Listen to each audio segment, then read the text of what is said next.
The Carpenter and the Cradle, a History Weaver Adventure, Book 1, by Connie Worden. Read by the author. Chapter 12. Coral stuffed her dirty shirt in her backpack and rocked back and forth on the ground while she rooted through her backpack. The bee that had hidden in the overshirt she had put on and very quickly pulled back off took the opportunity to let her know its unhappiness at being squished into a shirt with her. Her arm was throbbing, but that wasn't the main concern. She only had a few minutes until her throat began to swell closed. And here she was, out in the woods all alone. Where had she left her EpiPen? She couldn't remember. She scrambled through her backpack frantically. She could already feel the reaction setting in. She tried to force herself to slow down in her search and look properly. Stay calm, she sternly lectured herself. Panicking was the worst possible thing to do. The adrenaline may help with the anaphylaxis, but the panic that threatened to engulf her would keep her from thinking clearly, and she needed to think clearly. "It'll be here somewhere," she said to herself. But it wasn't. She shook out the contents onto the ground and discovered no EpiPen. She ripped through the pockets. It wasn't like her to be without her EpiPen. Not when she was outside. Not when she was alone in the woods. But maybe she'd grown overconfident. She was so used to having a spare in her backpack that she'd assumed it must be there. But it wasn't, and she didn't know where it was. It was a hopeless gesture, but fear induced her to try calling for help. She forced the air out past her closing throat in a desperate scream, but it wasn't loud, and she knew there was no one around. To her amazement, a face appeared in front of hers, a face surrounded by brown curls with wide, deep blue, concerned eyes looking into hers. Coral grabbed at her throat and croaked out, "Bee sting! I'm allergic! I need help! I need an EpiPen or an ambulance!" The girl with the curly brown hair and wide blue eyes only nodded briefly. It was her only sign that she had heard and understood Coral, and then she disappeared at a sprint in the direction of the old cherry barn. The only way to preserve what breathing time she had left was to sit on the ground and concentrate on staying as calm as she could. She'd never make it as far as the cherry barn. She'd be out of air by then, and rushing would only make her breathing heavier. Yet, staying calm was not a real option. There was nothing so outright terrifying as not being able to catch her breath. She'd passed out once before with a bee sting, and Coral knew the most fear-ridden part of the process was not as things were going black and she was losing consciousness. It was before that stage. It was the first time she absolutely couldn't get the air in. She wasn't quite there, but she knew she was close, and the rank terror was already beginning. And then she heard the sound of shouting and running. Someone was coming. Was that Mum's voice she heard? Mum would have known where to locate an EpiPen at a second's notice. If she could just get here in time, Coral knew she'd be okay. But she was reaching the not breathing stage now. Raw, instinctual fear was filling her body, and she grabbed at her throat and kicked, as though those actions would help. And then things became black all around her, and she could no longer hear the sounds of shouting and running. The ponytailed man looked at Co's feet as they scrambled over the forest trail, unheeding of the debris beneath them. "I didn't think you'd be able to make it barefoot," the man said in amazement. "I thought for sure you were being overconfident. There were some rough patches of trail there. You must have ridiculously tough feet, Co." Co just nodded. He wasn't about to explain that shoes, for him and his people, were only the heavy boots made out of animal hides that they wore in winter only. They had grown accustomed to picking their way over even sharp rocks without giving it much thought. Just one of the many skills that came from living the way they lived. But he wouldn't know where to start trying to explain to his companion who he was and how he lived. "There it is. There's my vehicle. We made it, Co. Now, whereabouts are you headed? Is it far?" "Not too far," Co said evasively. "I can tell you as we go, and you can drop me off when we get close to my home. So you won't have to go all the way. It's not far. It won't take long." "I might as well take you all the way," the man objected. "You've had quite a day or two. No sense making you walk any of the way. It's much quicker and easier for me to take you." "You can drop me off where I tell you," Co said shortly. "That would be better." The man shrugged in agreement, but Co could feel him looking at him curiously.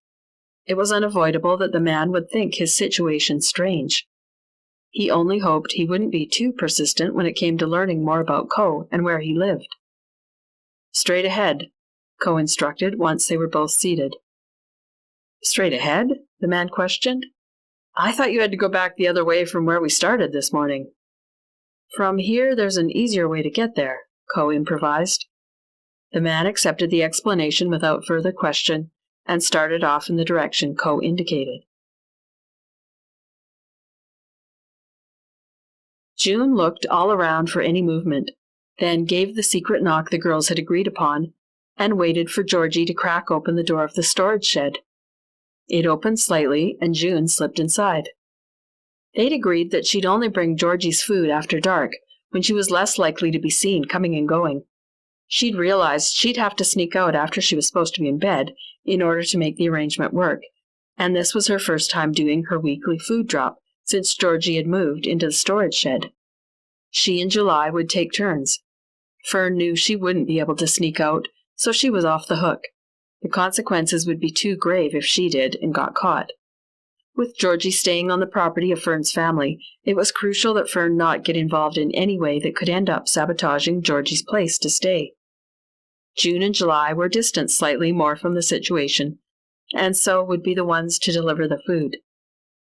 But with this being June's first time, her heart was pounding, both from the nervousness of the stealth she'd needed for getting out of the house, and from the bike ride in the dark with only the light of a flashlight she held on to while holding the handlebar at the same time, her makeshift solution to the problem of having no proper bike light. "Georgie," she said with her voice very low. The property was vacant, and they should be able to feel fairly safe, but instinct prompted her to keep quiet anyway. She cautiously flicked the switch of the flashlight to the on position and brushed the darkness of the bare room with it. Georgie took the bag of food from her hands and was rooting through it. "Is there anything you need that we haven't been bringing you, or is there anything you'd like particularly that we could get?" June asked. "Not by the way of food. That's been fine. I won't make special requests. I can eat anything. I just very much appreciate anything you bring. I still have a little stash of food left from last week's supply, so that's good. It's been enough for me, but there is one thing you could do for me if you get a chance." "If I can," June agreed cautiously. She hated to agree to things before she knew what she was getting into. "Do you know the family working on that old barn I was staying in for a little while?" "Not really, but I know who they are. I talked to them one time. I met the girl who's just about our age. Have you seen her? Long hair, light brown, a little bit wavy, tallish and tanned. Very pretty. Coral, I think." "Well, it would be Coral then. I wonder if you can find out for me how she is. I was in the woods near their place when I heard her screaming. I ran over. I don't know why I did, but it was such a desperate scream. I didn't even think. I just acted. And she was grabbing at her throat. She told me she'd been stung by a bee and that she's allergic. I knew I had to try and save her life, so I ran to get her family at the barn. They were already outside, so I just yelled at them that there was a girl in the woods who'd been stung by a bee and was allergic. I wasn't sure she belonged to that family, but I thought she probably did. I thought I'd seen her with them one time. Anyway, the mom ran into their trailer and got something, and we all took off running. Well, once I saw that her family had found her, I left her as fast as I could. I left right when the mom was jabbing her with her medicine for her allergy. I knew they wouldn't be paying any attention to me just then. She was lying passed out on the ground. And obviously I didn't want to meet the family. I'm afraid I did myself no good by saving the girl, but I didn't see what else I could do. Anyway, I'm just wondering if you can find out 2 pieces of information for me. First, of course, I want to know how the girl's doing. I've been thinking lots about her.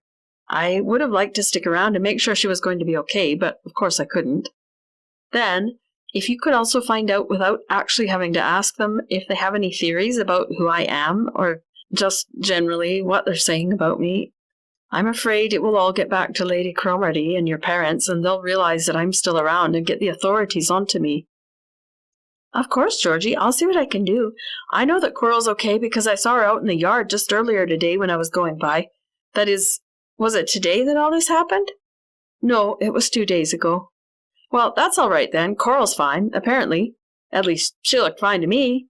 The rest, I'll see what I can learn. Maybe tomorrow I'll go around to visit Coral and make a friendly, neighborly gesture or something. Maybe Gussie can bake cookies. She's the only one who likes to bake in our family. My mom probably should have gone around to welcome them, but I think she felt like she had to take food, and that always makes her nervous, seeing she doesn't like to cook. But I'll see what I can do. And then June gave a quick hug to Georgie and said, maybe I'll try coming again in a day or two. July's supposed to bring the food next week, but if I can learn anything, I'll come sooner. I'd better go now, though. I have to get up early tomorrow for a trip to Cherryton with my family, and I'm going to be yawning my face off all day. Georgie nodded, and June slid the door open and left.